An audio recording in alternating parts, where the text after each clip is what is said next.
Hello everyone, আসসালামু আলাইকুম। যেখান থেকে আমার এই ভিডিওটি দেখছেন আশা করি ভালো এবং সুস্থ আছেন। সো আজকে আমি এই ভিডিওতে আপনাদেরকে দেখাবো আর 410 গ্যাস কিভাবে আপনারা এসিতে সার্চ করবেন। এই ভিডিওতে আপনাদেরকে A to Z দেখাবো। এই ভিডিওটি যদি আপনারা ফুল দেখেন আশা করি আপনারা শিখে যাবেন আর 410 গ্যাস আপনারা কিভাবে সার্চ করবেন। তো প্রথমত আপনার গ্যাস সিলিন্ডার লাগবে। তো দেখতেই পারতেছেন আমার কাছে এই যে 410 এ দেখতে পারতেছেন যে সিলিন্ডার ফুল। তো এটা আমরা আমাদের যে গ্যাস মিটার আছে গ্যাস মিটারের সাথে দেখেন আমরা কানেকশন করে দিছি। তো গ্যাস মিটারের যে মাঝখানে যে পাইপ দেখতেছেন বুঝে দেখেন, এই পাইপটা কিন্তু এই যে হোস পাইপ, এটা কিন্তু আমাদের যে সিলিন্ডারের সাথে কানেকশন করে দিছি বা লাগিয়ে দিছি দেখেন। তো আমরা এখন সিলিন্ডারটি খুলে দিব, গ্যাস সিলিন্ডারটি খুলে দিলাম। তারপরে যে আমাদের গ্যাস মিটার আছে, গ্যাস মিটারে দেখতে পাচ্ছেন আমরা কিন্তু আমাদের যে লো প্রেশার মিটারটি আছে দেখেন এটা কিন্তু খারাপ। তো আমরা এখন আজকে হাই প্রেশার গ্যাস মিটার দিয়ে আমরা গ্যাসটা সার্চ করব। দেখেন হাই প্রেশারের নিচে দেখেন যে পাইপটি দেখতেছেন হোস পাইপটি, এটা আমাদের দেখেন এসের যে সাকশন পাইপ আছে, মোটা যে পাইপটা আছে এসের যে সাকশন পাইপের দেখেন সার্ভিস বাল্ব আছে, দেখেন সার্ভিস বাল্বের পিছনে আমরা কানেকশন করে দিয়েছি। আপনারা দেখতে পাচ্ছেন এটা যে নাটটি আছে এই নাটটি খুলে আমরা এইখানে কানেকশন করে দিয়েছি। তো এখন আমাদের এসিটি কিন্তু অফ আছে, আমি অন করে দিয়েছি। সাথে সাথে কিন্তু আমরা অ্যাম্পিয়ার মিটার দেখেন আমরা কানেকশন করে রেখেছি।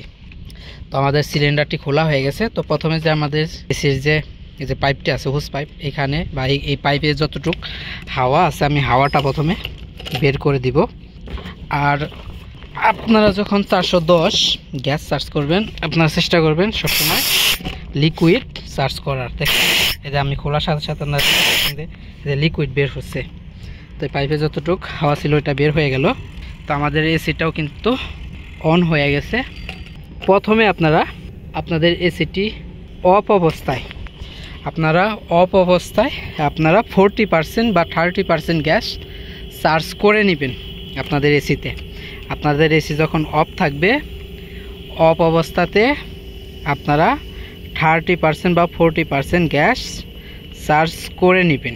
এতে কি হবে, আপনার দ্রুত গ্যাসটা সার্চ করতে পারবেন। যদি 40% আপনারা গ্যাসটা সার্চ করেন পরে অন হলে আপনারা কিন্তু 10-15 মিনিটের ভিতরেই কিন্তু প্রপারভাবে গ্যাসটা সার্চ করতে পারবেন। আর যদি আপনাদের এসিটি মানে খালি থাকে, এই যে বাল্ব দেখছেন এগুলো যদি খোলা থাকে, ধরেন হাওয়া গেছে আপনার ভিতরে কম্প্রেসারের ভিতরে কন্ডেন্সারের ভিতরে আপনার হাওয়া আছে, তখন কিন্তু অবশ্যই আপনাদেরকে এসিটা ভ্যাকুম করে নিতে হবে। ভ্যাকুম করে ভালোভাবে তারপরে আপনারা গ্যাসটা সার্চ করবেন, এতে করে আপনার এসি থেকে ঠান্ডাটা ভালো আসবে। তো অফ অবস্থাতে আপনারা যদি 40% গ্যাস সার্চ করেন তারপর আপনার এসিটি যখন অন হবে, অন হওয়ার পরে আপনারা সাথে সাথে গ্যাস সার্চ করবেন না, আপনার কমপক্ষে এসিটি 4 থেকে 5 মিনিট এসিটি অন রাখবেন। তারপরে আপনারা আপনাদের গ্যাস মিটারটি খুলে দিবেন। তারপরে অল্প অল্প করে আপনারা গ্যাসটা সার্চ করবেন।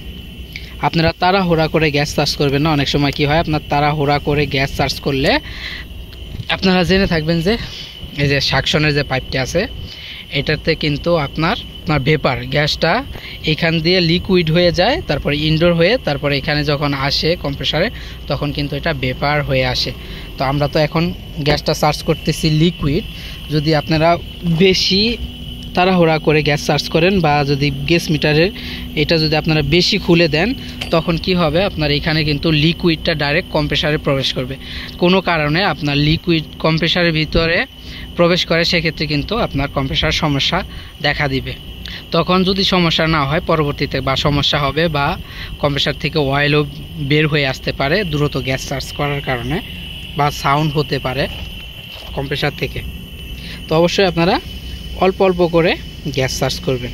তো আমি আপনাদেরকে প্রথমে বলে দিয়েছিলাম যে আপনারা 40% গ্যাস প্রথমে সার্চ করবেন বা 30% গ্যাস প্রথমে সার্চ করবেন অফ অবস্থায়, তারপরে অন করবেন। অন করার পরে 2 থেকে 3 মিনিট বা 5 মিনিট এসিটি অন রাখবেন, রানিং করার পরে তারপরে আপনারা অল্প অল্প করে গ্যাস সার্চ করবেন। কমপক্ষে আপনার 15 থেকে 20 মিনিট সময় নিয়ে আপনারা গ্যাস সার্চ করবেন। এতে করে কি হবে, আপনারা বুঝতে পারবেন যে এসিতে প্রপার গ্যাস চার্জ হয়েছে কিনা। আপনারা যদি 2 মিনিটের ভিতরে 5 মিনিটের ভিতরে যদি গ্যাসটা ধরেন ফুল চার্জ করে ফেলছেন, তো অনেক সময় এসিটি রানিং না হওয়ার কারণে, ফুল লোডে না আসার কারণে অনেক সময় কি করে আপনার মিটারে কিন্তু কাটাটা ঠিকঠাক আপনার শো করে না।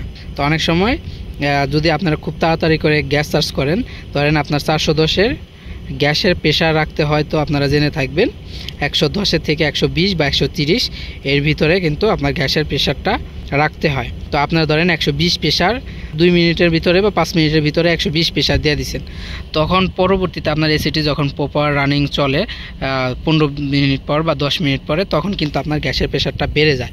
তখন দেখবেন যে আপনারা 120 আপনারা গ্যাসের প্রেশার দিয়েছেন, তখন দেখবেন যে আপনার কাটাটা আস্তে আস্তে উপরের দিকে আসতেছে, আপনার 150 পার হয়ে গেছে। তো অতএব আপনারা সবসময় চেষ্টা করবেন যে আস্তে আস্তে গ্যাস চার্জ করার, কারণ এটাই নিয়ম। আপনার যদি স্লোভাবে আপনারা গ্যাস চার্জ করেন, তখন কিন্তু আপনারা প্রপারভাবে এসিতে গ্যাস চার্জ করতে পারবেন। যারা না জেনে থাকবেন 410-এর প্রেশার কত রাখতে হয় জেনে নেন। আপনার 410 এসির গ্যাসের প্রেশার হবে 110 থেকে 130 PSI।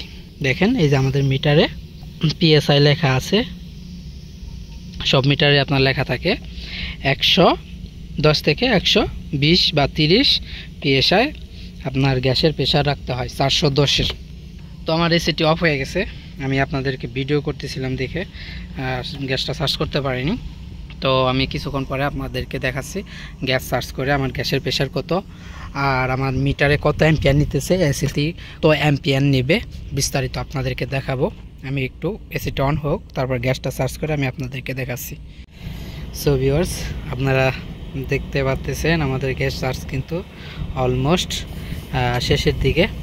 দেখেন আপনারা দেখতে পাচ্ছেন কিনা, দেখেন আমরা কিন্তু 120-এর মতো প্রেশার রাখছি এখানে গ্যাসের প্রেশার।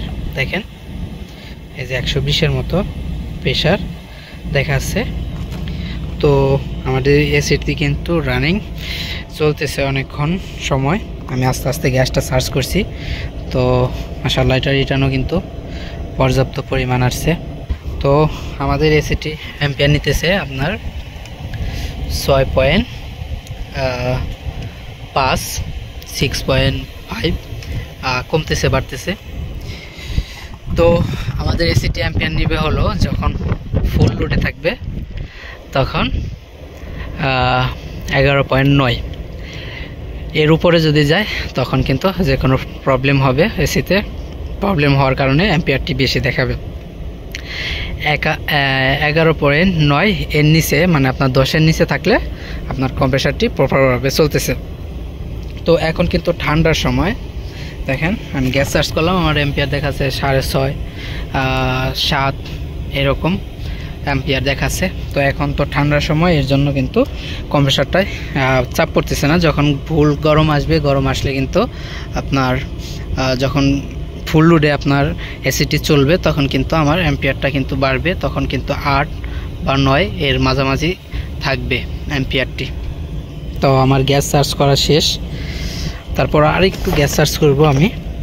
এখন 120-এর মতো আছে, আমি 25 বা 30 এরকম গ্যাসটা চার্জ করব। বাস আমার গ্যাস চার্জ করা শেষ।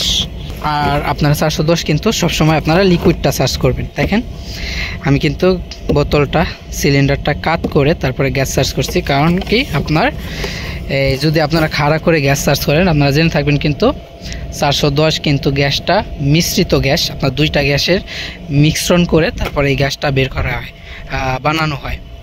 তো আপনারা যদি এইভাবে খাড়া করে আপনার ভেপার চার্জ করেন, সেক্ষেত্রে কিন্তু আপনার যে মিশ্রণটা আছে ওই মিশ্রণটা কিন্তু আপনার প্রপারভাবে এসিতে গ্যাসটা চার্জ হয় না। তো অনেক ক্ষেত্রে আপনার ঠান্ডাটা যেভাবে আশা করেন, আপনার যেমনটা আশা করেন ঠান্ডাটা, ওই ঠান্ডাটা আসে না। এসি চলে, ঠান্ডা হয়, বাট ততটা ঠান্ডা হয় না আপনারা যতটা আশা করেন 410 থেকে। তো অবশ্যই আপনারা লিকুইড গ্যাস চার্জ করার চেষ্টা করবেন আপনার এসিতে। সো এই ছিল ভিডিও, আই হোপ আপনারা সব বুঝতে পারছেন। যদি কিছু জানা থাকে অবশ্যই কমেন্ট করবেন, আর যারা ফেসবুক থেকে দেখতেছেন এই ভিডিওটি তারা অবশ্যই কিন্তু বেশি করে শেয়ার করবেন। তো আজকের ভিডিও এ পর্যন্ত, সবাই ভালো থাকবেন, আল্লাহ হাফেজ।